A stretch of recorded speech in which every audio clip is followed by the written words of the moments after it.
Small things or big things, it doesn't matter. In every single act, a human being longs to be successful. Life is an infinite number of doorways. If you're very diligent, you will open a few of them. If you're brilliant, you'll open many of them. But if you're truly vibrant, then they will open for you. The process of being successful becomes so complex for people that why they're working towards it is generally completely forgotten, and they will start evolving concepts of success, all kinds of concepts. What is being successful? I would like to… Can I tell you a joke? You're looking so serious.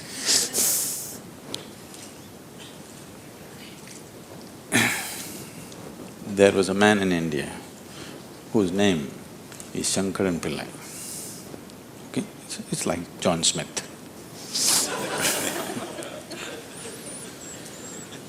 His son came to United States.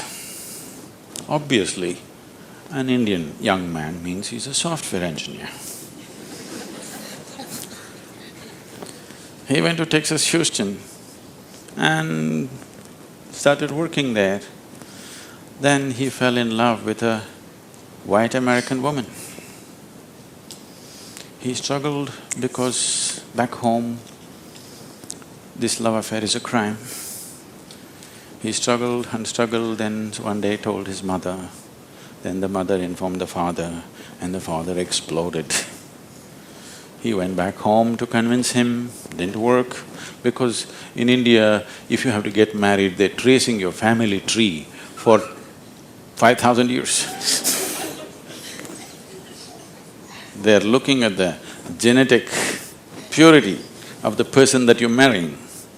So somebody from somewhere else, a white woman from America, how can you marry her? What do we know about her genetics? Where does she come from? What is her lineage? Da, da, da, da. So no way to convince, he came back. And of course, when he came back again, he fell in love and they went ahead. Then the father disowned. Shankaran Pillai just disowned his son, I have nothing to do with you. But years went by and they had a boy. And the boy's picture from the day he was born, it was on the Facebook, and the wife sticks it in his face, and the little baby, and it is growing up every day and all the things. Slowly, you have disowned the son, but the grandson is a different matter. Slowly, within a matter of 1-2 years, he completely fell in love with this little baby that he has not seen. Things happened and people started coming from America, those who were traveling. Oh, you must see your grandson. You not seen him? Oh, you must see him, this is the fruit of your life. Slowly it caught him. Then he decided he's not going to see his son's face. He'll come to America and only see the grandson's face. And of course he's not going to look at that white woman. Then he came to America and a 7-year-old boy, full of energy, they're living on a small ranch, he's all over the place doing all kinds of things. He completely got washed away by this little fellow. Then this little boy one day said, "Grandpa, come, I'll show you my archery skills."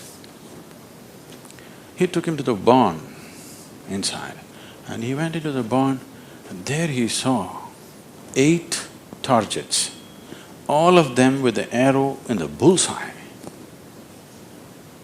Shankaran Pillai looked at it and then he thought, oh, this is my grandson. He thought of all the great legendary archers of India, Arjuna and Ekalavya and he saw the future, all the Olympic gold medals falling from the sky. Then he asked, from what distance did you shoot? The boy said, from 20 yards. What? From 20 yards, 8 targets, you shot them dead on, bullseye? How do you do this? Then the boy said, Grandpa, I first shoot and then paint the target.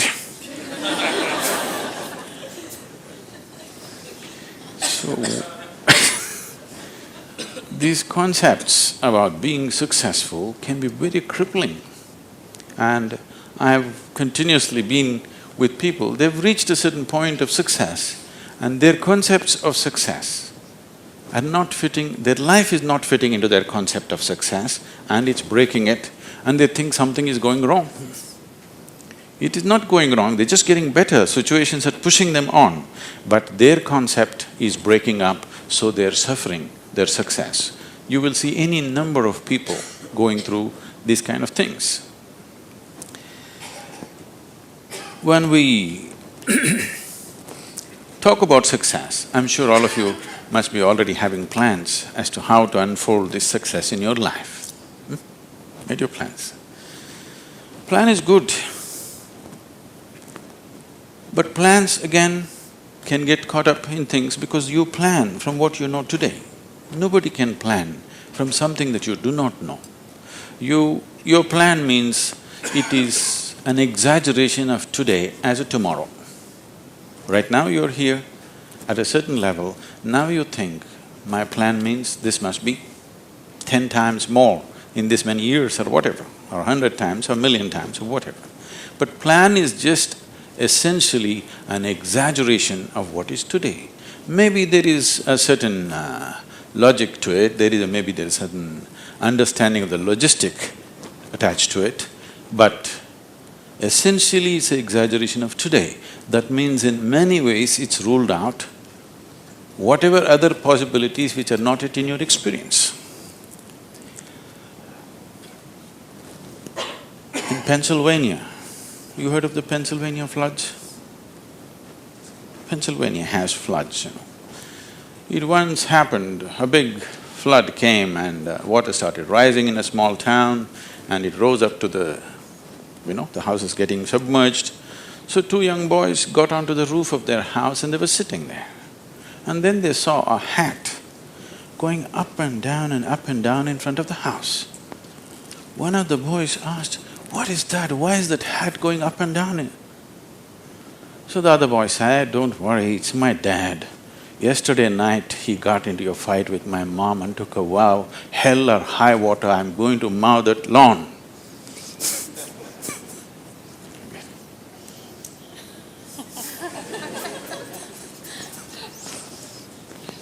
So, plans can be debilitating. It's good to have a plan, but it's more important that you have a purpose. If you have a purpose, plans will evolve, things will happen, plans will fall apart, new things will come up. Whatever has to happen will happen. If you hold on to a certain purpose, other things will just serve that purpose. But if you are very committed to a plan as such, then plan can become a blueprint for restriction. It is also a possibility. It's all right to hold a plan, but you must hold a plan at a certain distance. You shouldn't get identified with the plan. The process of success. See, essentially success is a desire in every human being. You can put some fire into it and make it your passion. But if it becomes a need within you, that you must be successful, otherwise you will suffer, then you are heading for a problem, a serious problem. Our passions can turn into poison if we start becoming resentful for the non-fulfillment of those passions.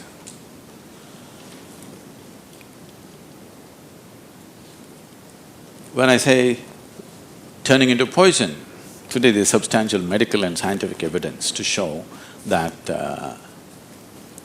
if you become resentful, when you resent something, when you're angry with something, when you're frustrated with something, we can medically today check, we can do a little bit of blood work and show you're actually putting poison into your system. These are poisons that you drink and you hope somebody else will die. Life does not work like that. If you drink poison, you die, and it's fair. It's very fair, isn't it? If you drink poison, you must die. I drink poison, I want him to die. It doesn't work like that. So these emotions always take away the fundamental ability. See, there is something called as a genius in a human being. Every human being has it, every human being touches it at some moment of life. But the question is, how often do you touch it? That's a question. You sparked once in your lifetime. That's not good enough. You must be sparking all the time, isn't it? What is genius? There are many ways to look at it. One simplest way to look at it is, when we say intelligence, we are always thinking logical thought. No, logical thought will be meaningless probably in another 25 years, because your computer may be able to explore all the permutations and combinations of logical thought much quicker and better than you can do.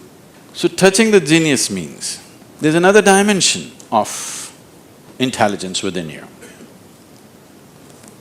What did you have for breakfast? Chicken and salad. See, he ate a chicken. Over the afternoon, this chicken has transformed itself into a human being. If you ask Charles Darwin, how long does it take for a chicken to become a human being, he would talk in terms of millions of years. Here he is. Over the afternoon, he transforms a chicken into a human being. So there is an intelligence here, there is a competence here, which is capable of what nature did over 1,000,000 years like that over the afternoon. Only thing is, this is an unconscious state of intelligence. Whatever is unconscious, if the necessary striving is there, you can make it into your conscious process. In your conscious process, if this intelligence, even a drop of this intelligence is available to you, suddenly life will spark like it's a magic. What everybody slogs for, you can just simply do it. Now when I say intelligence, always people would think this. If you say intelligence and ask them to show in sign language, they'll always say this, isn't it? They'll not say this or this or this or this, but one cell in your body is doing more activity than your brain could ever do. One molecule of DNA is doing so many millions of functions in a minute that you can never ever figure it out. Yes or no? So in yoga, in the yogic systems, in the yogic sciences, we never look at anything as mind. There's no such thing as mind. There is a physical body and there is a mental body. So you learn to think through your body. You know, it's a short session, it's not an area that we should enter right now, but I have to tell you this. There are many things personally that I do at the same time. Now people come and tell me, just now I'm entering the session, somebody comes and tells me, Sadhguru, these building plans have to happen, because we do everything ourselves. Now by the time I get out, I'll have the building plan ready as I'm speaking here, because 12 to 14 channels actively keep going on in my head. It is not just in the head, you learn to think through your body. Learning to think through your body will never give you a headache, that's the best part of it. Now, all these responsibilities and 1,000 things happening at the same time, won't you get stressed? There is no such thing, because you use a deeper dimension of yourself and everybody is capable of this and everybody has it. You may not have the same level of intellect as somebody else has. That is always subject to person. But all of you eat, if you eat a carrot, you can digest it. That means you have another dimension of intelligence. Yes?